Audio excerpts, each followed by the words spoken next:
హైదరాబాద్లో జర్మన్ యువతిపై అత్యాచారానికి పాల్పడ్డ నిందితుడు అస్లాంను అరెస్ట్ చేశారు. అస్లాంను కోర్టులో హాజరుపరిచారు. కోర్టు రిమాండ్ విధించడంతో జైలుకు తరలించారు. గతంలోనూ రేప్ కేసులో అస్లాం జైలుకు వెళ్లినట్లు పోలీసులు గుర్తించారు.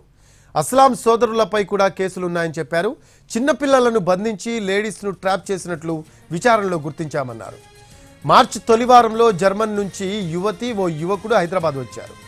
వీరిద్దరూ స్నేహితుడి ఇంట్లో ఉంటూ నగరాన్ని సందర్శిస్తున్నారు. నిన్న పాత బస్తీలో మార్కెట్ చూసేందుకు బయటకు వచ్చారు. మీర్పేట్ సమీపంలో జర్మన్ యువతి యువకుడిని గమనించారు అస్లాం, అతడి స్నేహితులు.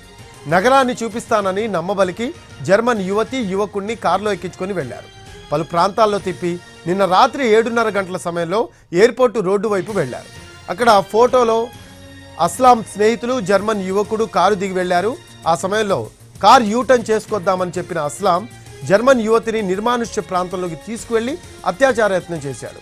స్నేహితుడితో కలిసి పహాడీ షరీఫ్ పోలీసులకు ఫిర్యాదు చేసింది బాధితురాలు. జర్మన్ యువతి ఫిర్యాదుతో అస్లాంను అరెస్ట్ చేశారు పోలీసులు.